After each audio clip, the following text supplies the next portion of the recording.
वाले हैं ताकि भ्रष्टाचार किसके कालखंड में हुआ, during which tenure did corruption and commission took place as far as Rafale is concerned will be out.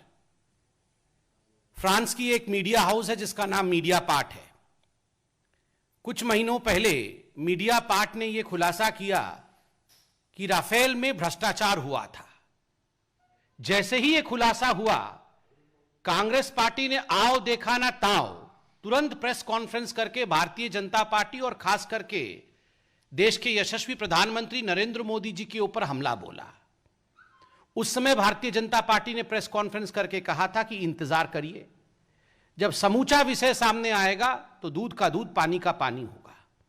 और आज जब मीडिया पार्ट ने अपने इस आर्टिकल के माध्यम से सच्चाई को सामने रखा है तो दिल दहल जाता है यह जानकर के कि जहां तक रफाल का विषय है, यह कमीशन की कहानी थी, बहुत बड़े घोटाले की साजिश थी। और यह पूरा मामला 2007 और 2012 के बीच हुआ। बहुत लोगों ने इस आर्टिकल को पढ़ा होगा।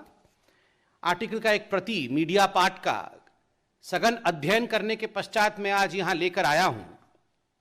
मूलतः इसमें यह बताया गया है कि जो दसों एविएशन था, जो फ्रांस के एयरक्राफ्ट मैन्युफैक्चरर कंपनी है, जिसको कि इस पूरे डील में डी के रूप में दिखाया गया, एक कोड वर्ड इस्तेमाल किया गया डी। तो डी के रूप में डसो एविएशन को दिखाया गया। इस डसो एविएशन ने लगभग 7.5 मिलियन यूरोज, अगर हम इसे भारतीय रुपया में कन्वर्ट करें तो लगभग 65 करोड़ रुपीस बैठता है।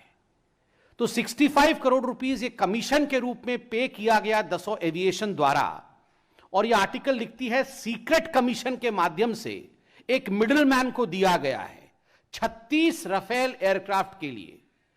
और यह पूरा विषय 2007 और 2012 के बीच घटित हो रहा है। इसमें सबसे महत्वपूर्ण विषय है, और आप इस आर्टिकल में देखेंगे तो आर्टिकल में लिखा गया है एटलीस्ट 7.5 मिलियन यूरोज वे पेड। मतलब मिनिमम अमाउंट जो कमीशन का पे किया गया वो 65 करोड़ रुपया है। और आर्टिकल में कई स्थानों पर आगे इसका बखान है, उल्लेख है, और बाकी न्यूज़पेपर्स ने भी जो आर्टिकल बनाए हैं उसमें यह बखान है। इसमें वो कहा गया है कि 11 मिलियन यूरो तक, अर्थात मिनिमम 7.5 मिलियन यूरोज और 11 मिलियन यूरोज तक ये कमीशन दिए गए हैं हिंदुस्तान के अंदर एक मिडिलमैन के माध्यम से, जिस मिडिलमैन का नाम सुसेन गुप्ता है, सुसेन मोहन गुप्ता, SM गुप्ता। आश्चर्य का विषय कि 2007 और 2012 के बीच में ये जो घोटाला होता है, ये जो कमीशन खोरी होती है, जिसका मिडिलमैन, जिसका दलाल सुसेन गुप्ता होता है, ये सुसेन गुप्ता कोई नया खिलाड़ी नहीं है। ये एक पुराना खिलाड़ी है जो VVIP चॉपर गेट स्कैम था, जिसको ऑगुस्ता वेस्टलैंड के नाम से जाना जाता था। वो सुसेन गुप्ता उसका भी किंगपिन था, उसका भी कमीशन एजेंट था, उसका भी दलाल था। This is too much of a coincidence that a agent, a middleman who was commission for Augusta Westland case, in fact is the kingpin, is the commission agent, is the middleman in the Rafale case also during 2007 and 2012. And too much of coincidence is always a conspiracy. जब बहुत coincidence होता है वो coincidence नहीं होता है, उसके पीछे षड्यंत्र होता है, कहीं ना कहीं उसके पीछे एक कॉन्स्पिरेसी होती है। ये तार कहां तक जुड़ते हैं ये विवेचना के विषय हैं। तो स्वाभाविक रूप से ये एक बहुत बड़ा घोटाला हुआ और कालखंड यूपीए की सरकार की रही है, कांग्रेस की सरकार की रही है। आज राहुल गांधी, आप लोग पत्रकार हैं, बहुत सम्मानित है, आप लोग मुझे मेरा ज्ञानवर्धन करेंगे। शायद वो हिंदुस्तान में नहीं है, मैंने अभी अखबारों में पढ़ा शायद वो इटली में है। इटली से राहुल गांधी जवाब दें। जो भ्रम फैलाने की कोशिश राहुल गांधी और उनकी पार्टी ने इतने वर्षों तक किया है, आज ये खुलासा हुआ है कि उन्हीं के सरकार के कालखंड 2007 और 2007 से 12 के बीच में ये कमीशन खोरी हुई है और मिडिल मैन का नाम भी सामने आया है। बहुत दुखद विषय है मेरे भाइयों। दुखद विषय यह है, for long 10 years the IAF, Indian Air Force, was depleted critically of fighter aircraft.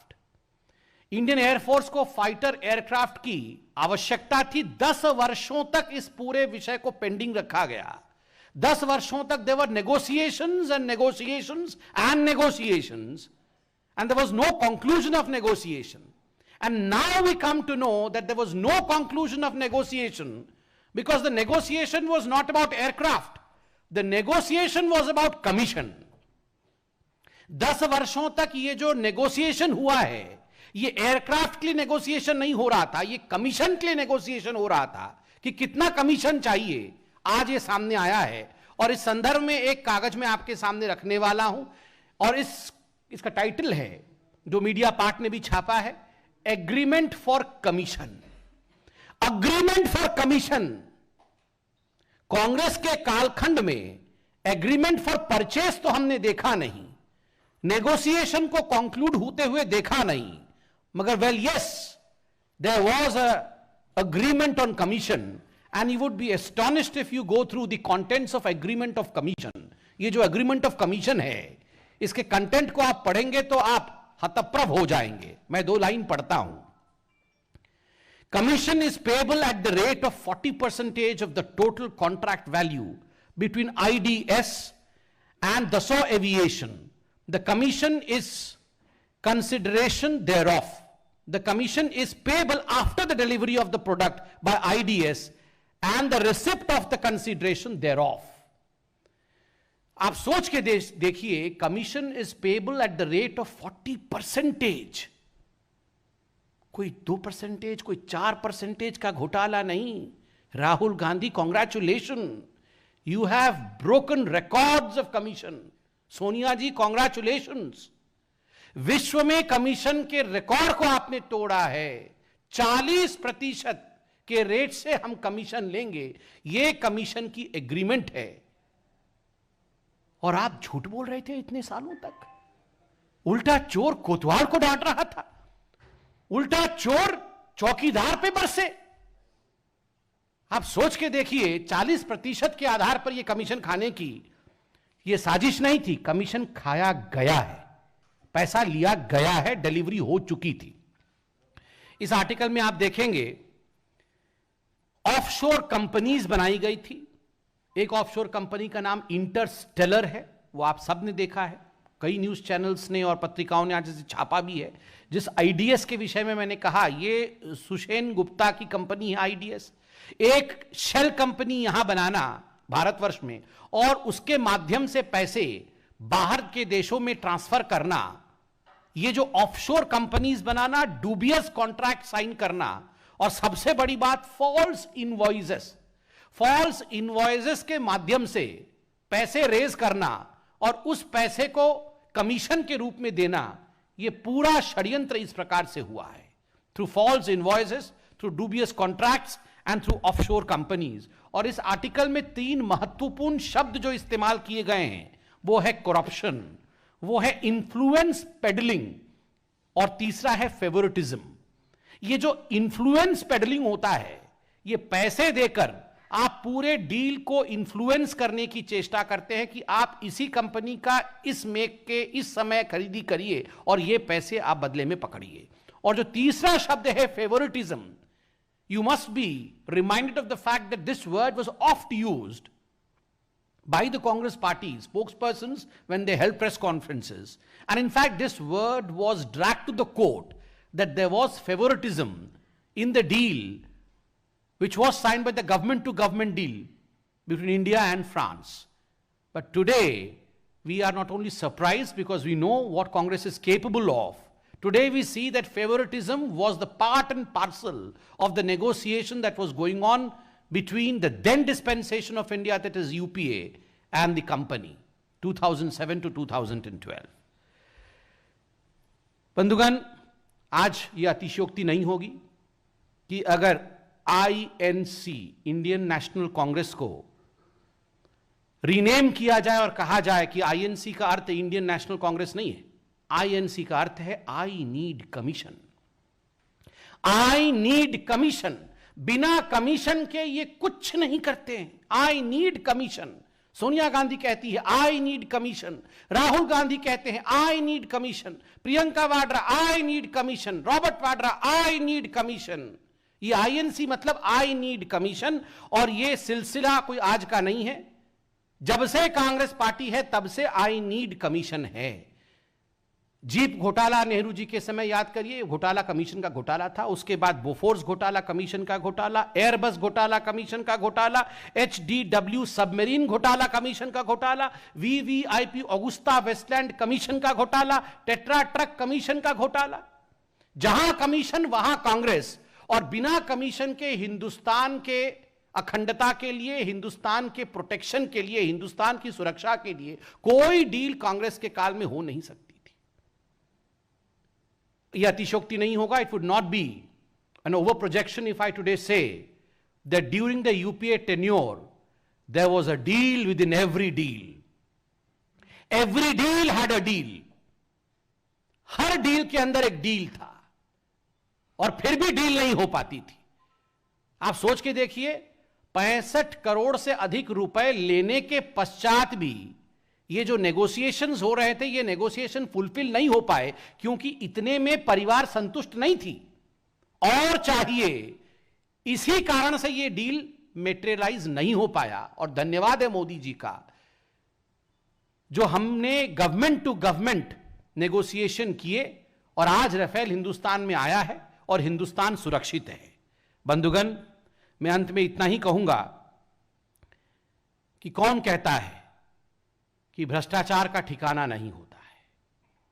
भ्रष्टाचार का भी ठिकाना है। भ्रष्टाचार का पता है 10 जनपद। आज जब से भारतीय जनता पार्टी की सरकार आई है, भ्रष्टाचार बेघर हो गई है। भ्रष्टाचार बेघर हो गई है और गांधी परिवार बेबस हो गया है। और उस बेबसी का आलम समय समय पर हमने देखा है। झूठ और भ्रम के माध्यम से जिस प्रकार कांग्रेस ने लोगों को बरगलाने की कोशिश की, मैं एक शेर पढ़कर इसे अंत करूंगा। घोटाले एक नहीं कई हजार हो गए। घोटाले एक नहीं कई हजार हो गए। रिश्वत के आंकड़े भी करोड़ों पार हो गए। जनता को लूटा कांग्रेस ने इस तरह कि उनके शर्म भी शर्मसार हो गए। बहुत बहुत धन्यवाद। कोई प्रश्न हो तो अवश्य पूछें। तो इस वक्त की बड़ी खबर, बीजेपी की तरफ से ये प्रेस कॉन्फ्रेंस राफेल सौदे को लेकर बीजेपी का सीधे कांग्रेस पार्टी पर आरोप। बीजेपी की तरफ से कहा जा रहा है कि ये जो कमीशन का मामला सामने आया है, 65 करोड़ रुपए कमीशन देने की बात जो सुषेण गुप्ता को सामने आ रही है, वो किसकी सरकार में दिया गया? वो 2007 से 2012 के बीच दिया गया और 2007 से 2012 सरकार कांग्रेस की थी। इसीलिए बीजेपी कह रही है कि उल्टा चोर चौकीदार को डांटे। सीधे कटघरे में राहुल गांधी को खड़ा करते हुए बीजेपी की तरफ से कहा जा रहा है, बिना कमीशन के कांग्रेस कुछ नहीं करती। इंडियन नेशनल कांग्रेस आईएनसी को नया नाम दे देना चाहिए, आई नीड कमीशन। बीजेपी कह रही है कि कौन कहता है भ्रष्टाचार का ठिकाना नहीं।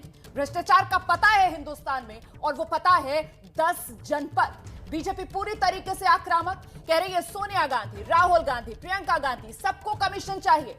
इंडिया नेशनल कांग्रेस का नया नाम आई नीड कमीशन होना चाहिए। मीडिया पार्ट ने जो खुलासा किया 65 करोड़ की कमीशन देने का राफेल डील में, उसके साल देखिए। और इस बारे में बीजेपी की तरफ से कहा जा रहा है कि वो 2007 से 2012 साफ तौर पर इसमें जिक्र किया गया है 65 करोड़ के कमीशन का। तो वो किस दौर में दिया गया? वो दिया गया सीधे सीधे कांग्रेस के काल में, जब देश में यूपीए सरकार थी, कांग्रेस की सरकार थी। इसी को लेकर बीजेपी कांग्रेस पर पूरी तरीके से आक्रामक। लेकिन इससे पहले कांग्रेस ने राफेल सौदे में ये मीडिया पार्ट की तरफ से जो खुलासा किया गया, इसे लेकर कैसे मोदी सरकार को घेरा। कांग्रेस प्रवक्ता पवन खेड़ा ने आरोप लगाया कि मोदी सरकार राफेल डील में भ्रष्टाचार को दफनाने की कोशिश कर रही है। खेड़ा के मुताबिक राफेल डील में भ्रष्टाचार के आरोप देश की सत्ता में बैठे बड़े लोगों तक जा रहे हैं। कांग्रेस ने कहा था राफेल घोटाला कोई 60-65 करोड़ का घोटाला नहीं है, बल्कि ये सबसे बड़ा रक्षा घोटाला है। सुनिए जरा किस तरीके से कांग्रेस ने घेराबंदी की थी पहले बीजेपी की।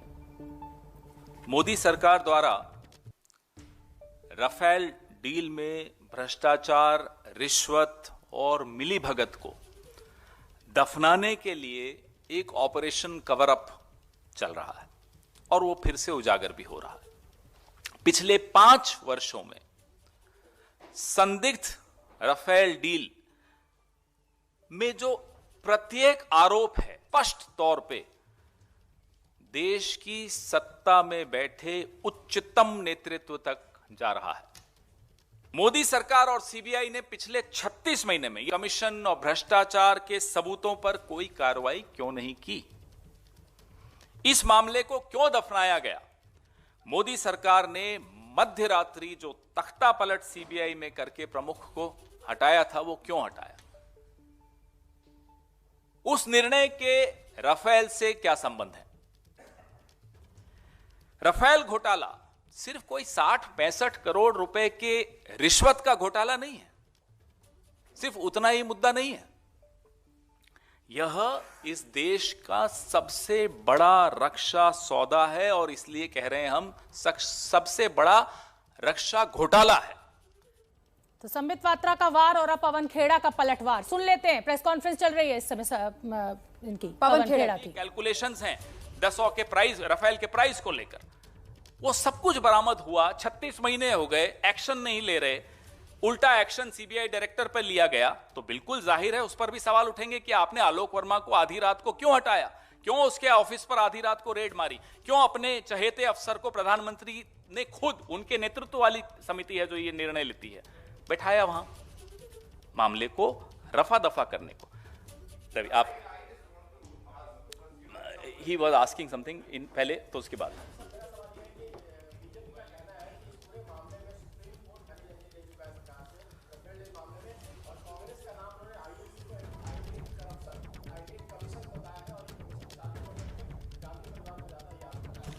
देखिए, कोल, 2G, विनोद राय की माफी और अब ये जिसमें नो करप्शन क्लॉज हटाते हुए प्रधानमंत्री खुद रंगे हाथों पकड़े जाते हैं, जिसमें 526 करोड़ का विमान 1670 करोड़ में प्रधानमंत्री खुद खरीदने चले जाते हैं, जिसमें ट्रांसफर ऑफ टेक्नोलॉजी निरस्त कर देते हैं, जिसमें बिना निविदा के इतना बड़ा सौदा करते हैं, जिसमें खुद हस्तक्षेप कर करके अपने ही कानून मंत्रालय, अपने ही रक्षा मंत्रालय को नजरअंदाज करते हैं, उनकी अनुशंसा को नजरअंदाज करते हैं, हस्तक्षेप करके ये डील करवाते हैं।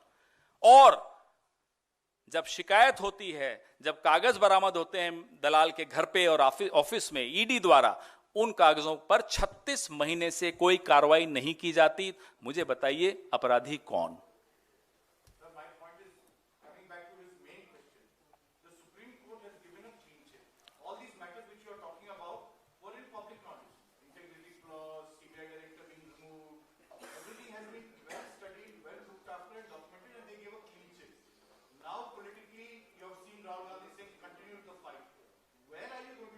These are new facts that have come to the light. Wait, I have understood your question. The new facts being that these documents were recovered from the middleman's house. And the new fact being 36 months the government did not act. So when new facts, and Supreme Court never said no to a JPC, to the best of my memory and knowledge. So in the light of these new facts, I don't think what the Supreme Court, Honorable Supreme Court said during that period is relevant anymore. Because even under any common sense, law of common sense, if new facts come to light on any crime, obviously the crime is live and the investigation is merited. So you want a CBI investigation and JPC? How will the CBI investigate itself? We've been demanding JPC. Now we want this truth to come out. Who got this money? 41,000 plus crores. We have every circumstantial evidence pointing to the topmost leadership of the country. Truth has to come out. Let there be a JPC. Of course, we can't say the CBI will inquire the CBI, because we know the CBI and ED are very busy raiding film stars and others, petty criminals and others. They don't have time to investigate themselves, so we can't expect the CBI to dispassionately investigate itself. And what about Supreme Court? You won't go back to them again? We didn't go to the Supreme Court even then.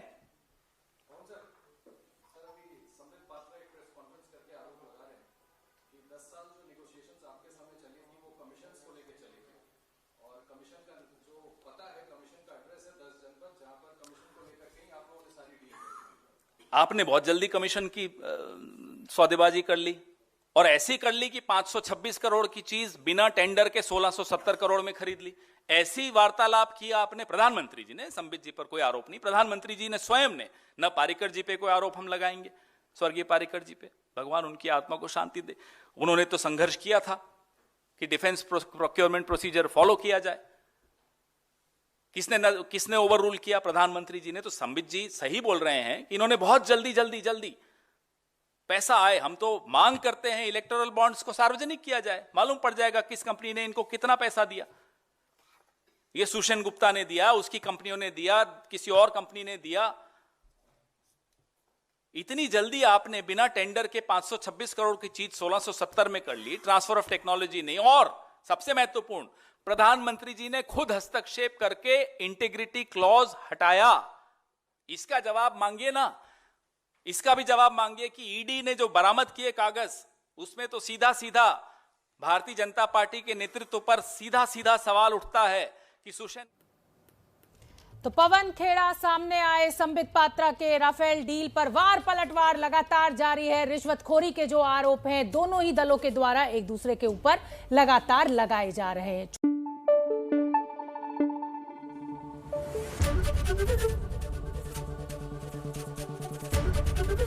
ABP news आपको रखे आगे।